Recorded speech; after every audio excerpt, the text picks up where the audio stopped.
Okay, this video is about if you have a pretty simple geometric logo that you've created for Studio One, how to get it digitized, right? And geometric, it's probably better than to let the computer help us in drawing, right? So for this one, let's presuppose you came up with this logo. Right now this is already done, but we're just going to show you how to get it done in Illustrator, right? So first thing I need to do is get that image in there. So I can just simply take it and drag it in, move it to where I want to work on it.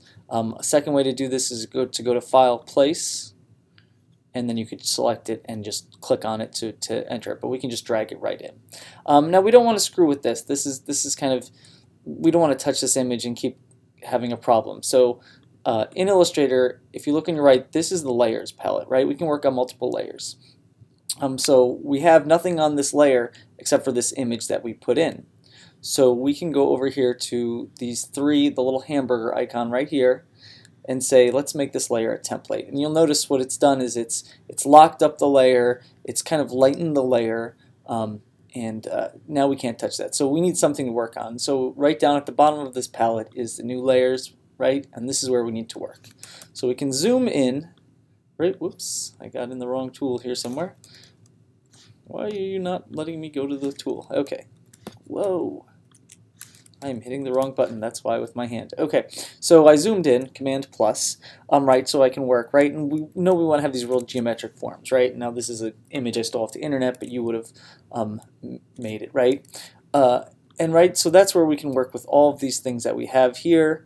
We can always manipulate the shapes further, but we might want to grab, in this case, an ellipse tool, right? And hold down Shift, and we figure, right, this is pretty much what we want. You know, we notice that there's somewhat of a problem there, and this is again something you'd have to work at, right? So we have this rectangle tool, and we know we want to go here. Now I can't see it through it. It might be more convenient to switch things transparency for a little while so that you can see what's going on. This is the transparency palette, right? Which is nice, so that we can actually start to see our work through this. And I'd say right there is good.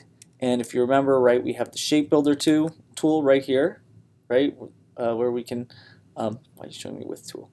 Right, where we can Shift M, we get to, and if I hold down Option, right, I take away those, and look, I pretty much have that. Now this needs to be flattened, right? We like the flattened look a little more, and maybe I'm going to go ahead and actually make this a little more so I can see what's going on between it.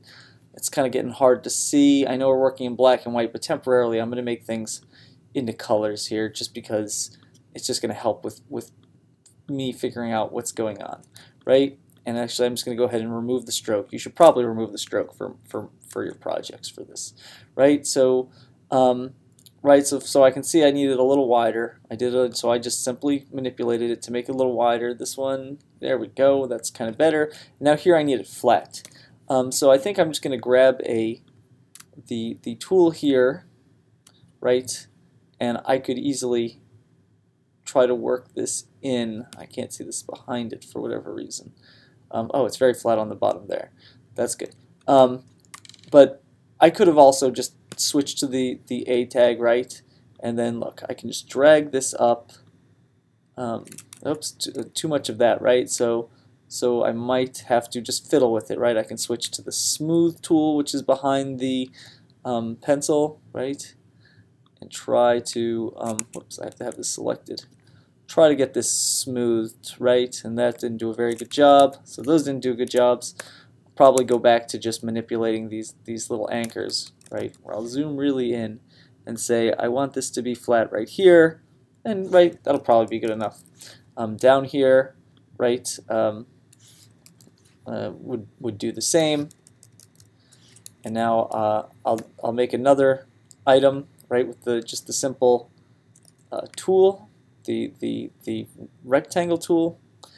And these two objects I want to combine, right? So first I'm going to set them both to black and take a look at what I'm doing.